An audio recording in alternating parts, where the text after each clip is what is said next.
சும்மா வீடுக்கு பட்டா கொடுக்குறீங்கன்னு தான் அவர் எடுத்திருக்காரு. ஒரு ஏப்பா இங்க வாங்க தாசில்தார், இந்த வீட்டுல குடியிருக்காங்க, நீங்க சொல்லுங்க எனக்கு.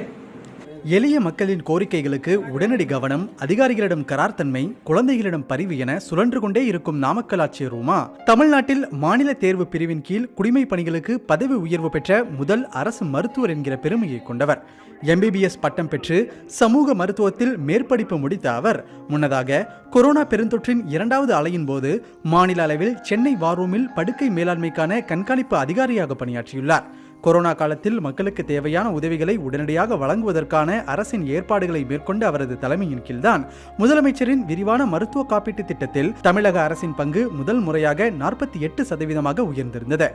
அவசர கால ஆம்புலன்ஸ் சேவைகளின் ஹெல்ப்லைன் மற்றும் அழைப்பு மையத்திற்கு டாக்டர் உமா IAS தலைமை வகித்த போது அந்நேரத்தில் பலனடைந்த மக்கள் நன்றி தெரிவித்த காட்சிகளே அவரது சேவைக்கான சான்றிதழ். உமா IAS மட்டுமல்லாமல் அவரை போன்று எளிய மக்களுக்கான அதிகாரிகளாக பலர் தற்போது தமிழ்நாட்டில் முத்திரை பதித்துக் கொண்டிருக்கின்றனர். அவர்களில் சிலர் பற்றித்தான் தேசிய குடிமைப் பணிகள் நாளான இன்று இந்த காணொலியில் பார்க்க இருக்கிறோம். செய்ய முடியுமா? அதை கேன்சல் பண்ணிட்டா ஒரு பிரச்சனை சார். என்ன செஞ்சுட்டு முடியும்? வேலையில் சுணக்கம் என்றதும் கொந்தளிக்கும் இவர்தான் திருவள்ளூர் ஆட்சியர் பிரதாப். இவரின் அதிரடி நடவடிக்கைகளால் திருவள்ளூர் மக்களின் பல்லாண்டு கோரிக்கைகள் தற்போது நிறைவேறி வருகின்றன. இவரின் சொந்த ஊர் விருதுநகர் மாவட்டம் வத்திராயிருப்பு கிராமம். 2017 பேட்சை சேர்ந்த பிரதாப் IASன் அப்பா முருகவேல் ஒரு சிறு விவசாயி. குடும்பத்தின் முதல் பட்டதாரியும் முதல் அரசு ஊழியரும் பிரதாப் தான். சிறு வயது முதலே ஆட்சியராக வேண்டும் என்கிற கனவுடன் கல்லூரி பருவத்திலேயே பயிற்சியை தொடங்கி அண்ணா பல்கலைக்கழகத்தில் BTech கெமிக்கல் இன்ஜினியரிங் படித்து முடித்ததும் சிவில் சர்வீஸ் தேர்வில் முதல் முயற்சியிலேயே தேர்ச்சி பெற்று அசத்தியவர். ஒரே மாதத்தில் 1000 குளங்களை வெட்டுவதற்கான ஆணையை பெற்று அதில் வெற்றியும் கண்ட பிரதாப்பின் பெயர் கின்னஸ் சாதனை புத்தகத்தில் மிளர்கிறது. இதன் மூலம் முதலமைச்சர் விருது பெற்று தமிழக அளவில் கவனிக்கப்படும் அதிகாரியாக மாறியிருக்கிறார். திருவள்ளூர் ஆட்சியராக பதவியேற்ற பிறகு அவர் செய்து வரும் மக்கள் பணி பலராலும் பாராட்டப்பட்டு வருகிறது.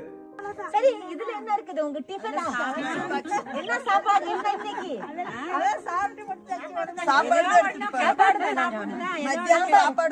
சாம்பார் சாதமா? பிறந்தது உத்தரப்பிரதேசம், ஆனால் மக்கள் பணி முழுக்க தமிழ்நாட்டில். கடந்த 30 ஆண்டு குடிமைப் பணியில் ஒரு தமிழராகவே மாறிப்போயிருக்கிறார் சுப்ரியா சாகு IAS. சுற்றுச்சூழல் மற்றும் வனத்துறையில் அவர் செய்திருக்கும் சாதனை இன்னும் பல ஆண்டுகளுக்கு யாரும் நெருங்க முடியாது என கூறப்படுகிறது.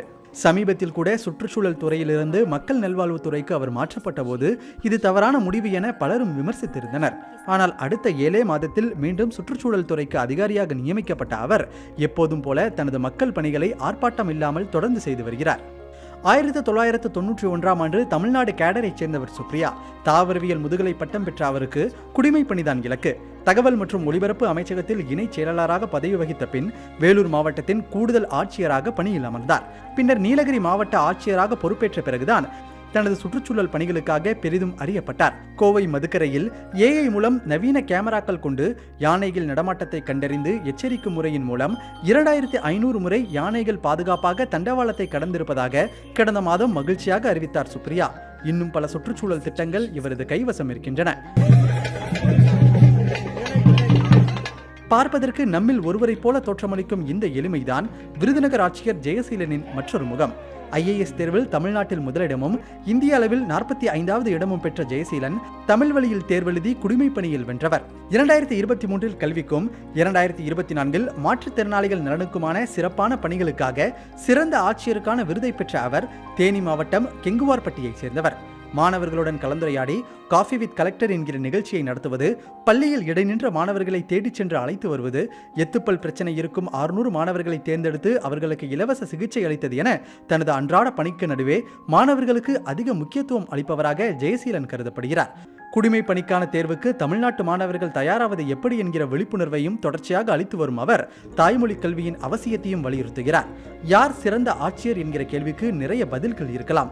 ஆனால் கற்கும் விருப்பத்தை தோற்றுவிப்பவரே சிறந்த ஆட்சியர் என்று தன் ஒவ்வொரு மேடை பேச்சின் போதும் தெரிவிக்கும் ஜெயசீலன் சிறந்த ஆட்சியராக மட்டுமல்ல, சிறந்த ஆசிரியராகவும் பரிணமித்திருக்கிறார்.